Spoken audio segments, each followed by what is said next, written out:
Salut TikTok. Salut TikTok, je reviens sur un fait d'huissier. Que les choses soient bien claires, d'accord?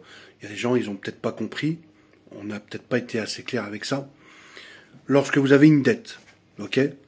Vous avez une créance. Et que cette créance, le dernier paiement de cette créance a plus de 10 ans ou 10 ans, d'accord? Il faut tenir compte de ce que le créancier a fait pendant les 2 ans après le dernier paiement. D'accord? S'il a mis en action des commandements de payer, etc., il n'y a pas prescription, ça retarde la prescription. D'accord? Dans le cadre, non pas, enfin, d'une injonction pour les professionnels ou d'un commandement de payer, d'accord? Il faut toujours contacter le cabinet d'huissier. Ne jamais faire la sourde d'oreille. Ça, c'est primordial, ça. C'est primordial. Il ne peut y avoir forclusion lorsqu'il y a un commandement de payer qui est signifié par un commissaire de justice. Parce qu'il fait son travail, et lui, il est assermenté pour faire cela. Il est assermenté pour faire des tiers détenteurs sur les comptes en banque, sans pour autant signifier au débiteur qu'il va faire un tiers détenteur. Il vous signifie de payer votre dette. Il le fait par courrier déjà. Et si vous vous étonnez d'avoir un tiers détenteur sur votre compte sans avoir forcément un courrier qui vous le précise, eh bien, ça ne veut pas dire qu'il n'a pas le droit. Ça veut dire qu'au contraire, il a le droit de le faire. Ils ont tous les droits à partir du moment où ils ont eu, pendant ces 2 ans-là, ils ont fait ce qu'il fallait, c'est-à-dire ils ont mis en œuvre des commandements de payer et des lettres de relance, des actions pour pouvoir récupérer la dette.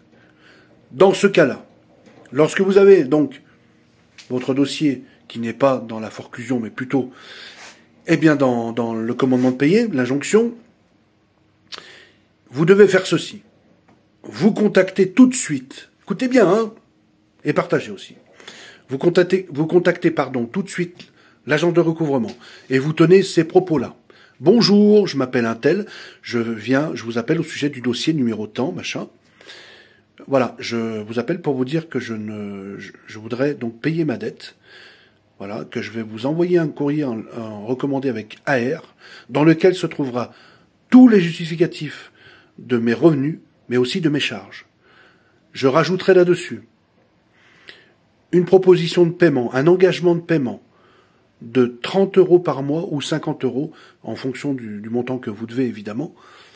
Pour l'instant, suivant ma situation, cette somme-là pourra évoluer. Donc, je vous envoie un premier paiement de bonne foi. Il faut dire toujours ça dans le courrier. D'accord? Mais aussi oralement. Vous appelez pour vous dire ça. Je vais vous envoyer un courrier, il y aura tout ça dedans.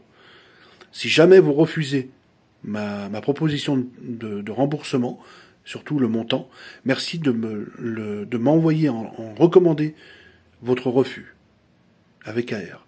Que je puisse transmettre ça à mes conseillers juridiques, voire à un avocat.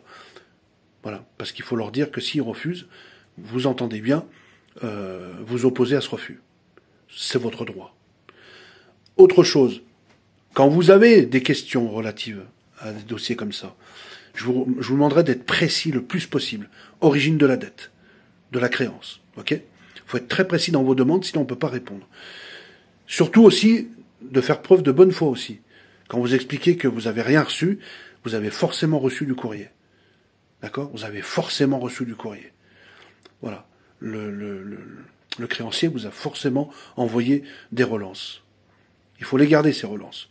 Parce que peut-être vous, elles n'ont pas d'importance, mais dans un dossier comme celui-ci, elles ont au contraire toute l'importance quant aux démarches qui peuvent y avoir du commissaire de justice.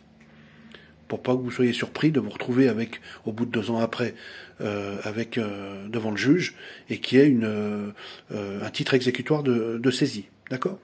Voilà, c'est tout ce que je voulais vous dire. Je vous remercie. Et puis vous êtes nombreux à me poser des questions. N'oubliez pas de faire des duos, de partager et tout ça. Très important. À bientôt.